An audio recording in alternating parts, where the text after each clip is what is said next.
Bom, na verdade, essa questão de advogado no CREAS, aí, como ele já disse, não está previsto como equipe básica, e, como ele também já apontou,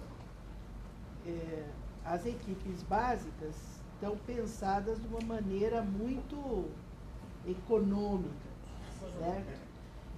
E que eu acho que isso é uma das discussões que tem que ter até a partir do que se espera com o trabalho a ser feito.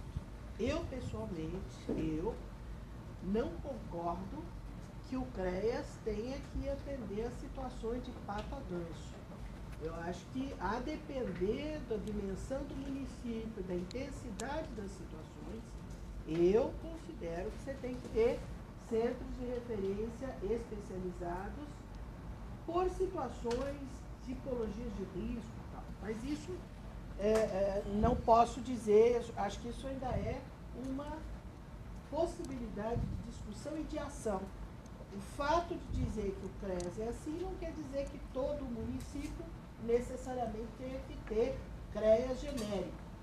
Eu também não, acho que não é assim, porque não dá para você ter um modelito para um município de 50 mil habitantes e uma metrópole como São Paulo de 11 milhões. Então, acho que essa questão, assim, entendeu? É um pouco, tem mais espaço. Eu acho que o caminho que nós temos que percorrer, eu falo nós, eu espero que seja sempre com nada do CNS, né? Até porque eu acredito nesse modelo, é que nós precisaríamos avançar num diálogo SUAS-SINASE para ter uma NOB de recursos humanos para a aplicação da vida socioeducativa. Porque se você olhar dentro do Sistema Nacional Socioeducativo, na equipe da prestação de serviço à comunidade da liberdade assistida, não está previsto o advogado. O que é uma insuficiência bastante grave, né? Então, eu acho que o senhor César deixou isso muito claro, a defesa técnica ela é essencial. Então, nós precisamos revisitar o SINASE, e era importante que essa nova visita ao SINASE fosse articulada com essa discussão de como a gente vai aperfeiçoando a política de assistência social, para onde a execução for feita no equipamento da assistência, nós tenhamos condições de ter uma equipe técnica para além do que está dito no SINASE, para além do que é definido lá na NOB de recursos humanos do SUS. Então, eu acho que esse é um aspecto que a gente precisaria retomar. E acho que o SINASE, ele precisa de uma NOB de recursos humanos para além do que está presente. Né? Para além do que está presente, eu acho que é necessário esse diálogo aí com o SUAS. Então, acho que esse é um ponto. O outro é que, na verdade, nós não temos o sistema de garantia de direitos instituído em lugar nenhum no Brasil. Onde é que tem... Uma vez me pergunta, o sistema de garantia está em crise? Eu digo, não, ele ainda não existe. Então, assim, quando ele existir, pode ser que ele tenha uma crise. Né? Quantas delegacias especializadas apurando atos infracionais nós temos em São Paulo, no estado? Quantas? Nossa, alguém sabe? Não chuta aí. Duas? É melhor não, como que se não tivesse, não? Quantas varas especializadas da infância e da juventude regionalizadas nós temos? Isso pode ser aqui, pode ser no Paraná, pode ser na Bahia, porque nós, militantes do direito da criança e adolescente, nós passamos, talvez, os 20 primeiros anos do Estatuto, quase que entendendo que o sistema de garantia de direito basta ter conceito tutelar e conceito de direito. Não, não basta. Há uma polêmica se as parcerias devem se dar per capita ou não. O que se conseguiu no vínculo SUAS, que era uma luta que tínhamos aqui em São Paulo, foi a seguinte: antes só era atribuído o SEBAS e a possibilidade do não pagamento da cota patronal àquelas organizações que tinham certificado. Hoje, pelo que está posto na lei, toda organização que tiver uma parceria, portanto, tiver a transferência de recursos ou uma parceria, ela tem imediatamente o vínculo SUAS, imediatamente o SEBAS e imediatamente a possibilidade do pleito de não pagar a cota patronal. Quer dizer, essa é uma conquista que eu acho que foi uma luta e está pouco divulgada. Quer dizer, não é uma coisa de ir por cima, mas ir a partir daquilo que se constrói na base, conseguir também esse acesso. As pequenas organizações nunca tinham acesso a isso. Eu acho que essa é uma conquista. Agora, o valor e a tipificação de serviços, ela não chega a isso, são parâmetros de qualidade que tem que se construir, serviço a serviço, direitos no acesso ao serviço. Isso é um campo todo ainda de construção. Isso que eu queria demarcar muito, né? É campo de construção. Isso tudo é para mostrar que até hoje não se tem, neste país, configurados direitos de uma série de situações de uma grande parcela da população. Eu acho que esse é um campo aí todo de construção. Bom, o que é que pode ser financiado, né, com as ações do Fundo para a Infância e Adolescência? Eu acho que a primeira questão é o seguinte: a gente precisa ter um plano. Seja o plano lá nacional, seja o plano estadual, seja o plano municipal, que diga quais são as prioridades, né, para o financiamento, seja financiamento do orçamento público geral do município, do município, seja do orçamento específico do Fundo Municipal da Criança e Adolescente. Então, as ações que devem ser financiadas, elas devem fazer parte de um plano.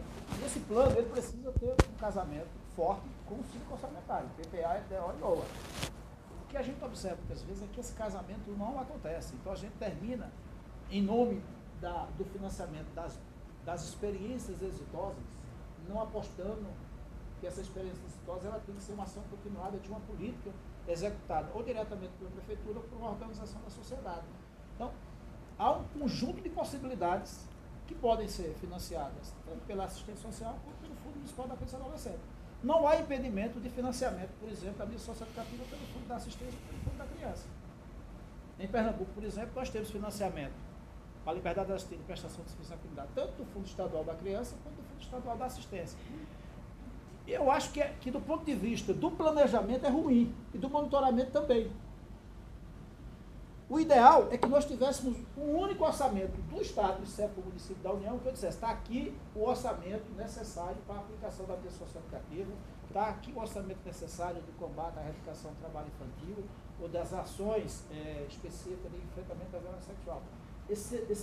Essa divisão orçamentária em duas unidades orçamentárias, uma subordinada ou vinculada ao Conselho Estadual da Assistência e outra ao Conselho Estadual da Criança, eu acho que não ajuda no diálogo com os municípios, não ajuda no monitoramento e na fiscalização, seja de quem faz a fiscalização e o monitoramento, enquanto governo, seja do Ministério Público.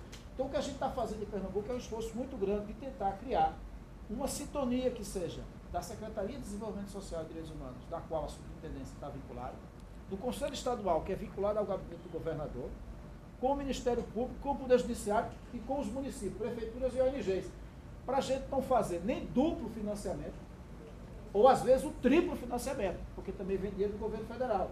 Então, a engenharia orçamentária, a área socioeducativa, ela não está bem desenhada. Então, a gente precisaria ter um comando único do orçamento, por exemplo. Olha, precisamos fazer um acordo para evitar duplicidade de orçamento ou ausência de orçamento onde precisa, porque também acontece isso. Quando você fez a pergunta sobre os planos municipais, de fato me parece que quando se faz os diagnósticos, se pega a situação da criança, mas não se coloca uma análise da situação da cobertura. Quer dizer, efetivamente os serviços existentes, sejam os serviços públicos, sejam os serviços não lucrativos ou privados, que cobertura efetivamente dão, né? Então, por exemplo, você tem os adolescentes em conflito com a lei, até por residência. Quais são os pontos de atenção, os locais de atenção a esses adolescentes? Lembro que estudo, por exemplo, em abrigo.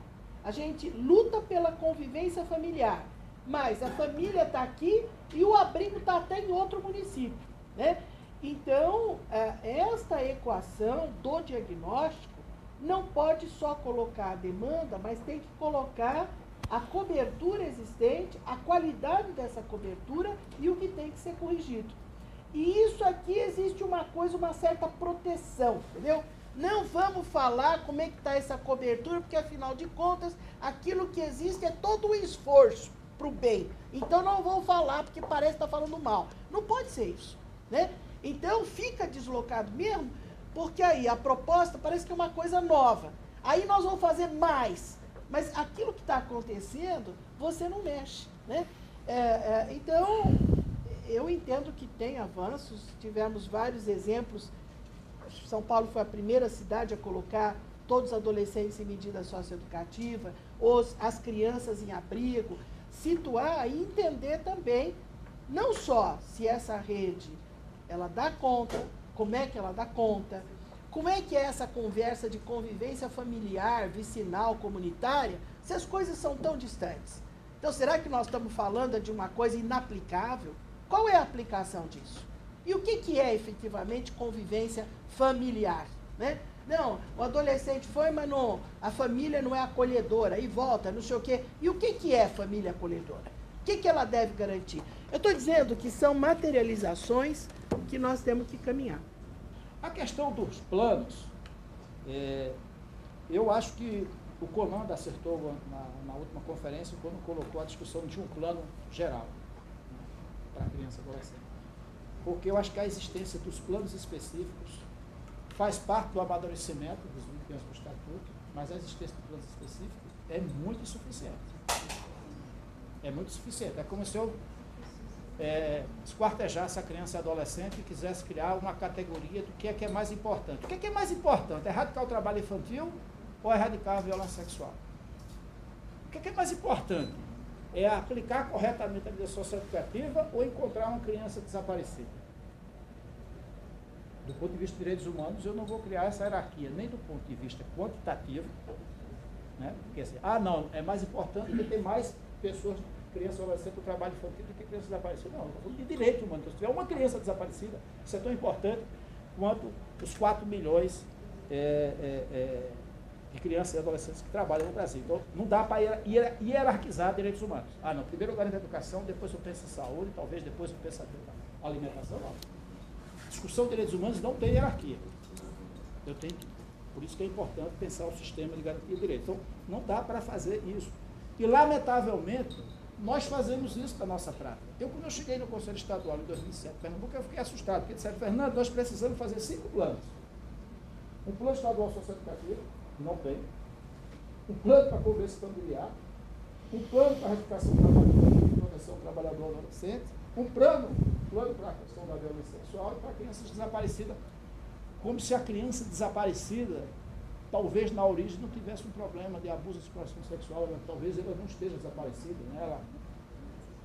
Ou o que pode ser já um ato infracional, pode ser a saída de casa e ir para a rua, ou, né, não estou simplificando assim, não dá para fazer esse debate.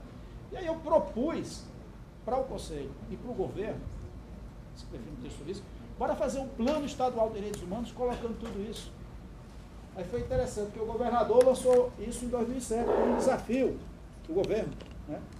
A elaboração de um plano estadual. Aí a coordenadora do Fórum da Reabilitação do Trabalho Infantil disse o seguinte, na audiência lá no Palácio do Governo: governador, muito importante esse plano geral dos direitos humanos da criança, mas esse plano tem que ter centralidade na erradicação do trabalho infantil. Sério, realmente é importante. Aí fui discutir isso com a rede estadual de combate à exploração sexual. Disse, não, a centralidade tem que ser o enfrentamento da violência sexual. Então, cada um vai defender seu feudo aqui. Vai defender seu feudo. Então, assim, lamentavelmente, nós não conseguimos, acho que você traz uma questão importante, na discussão do plano, esse é um aspecto. Assim, ter um plano de direitos humanos para criança e adolescente.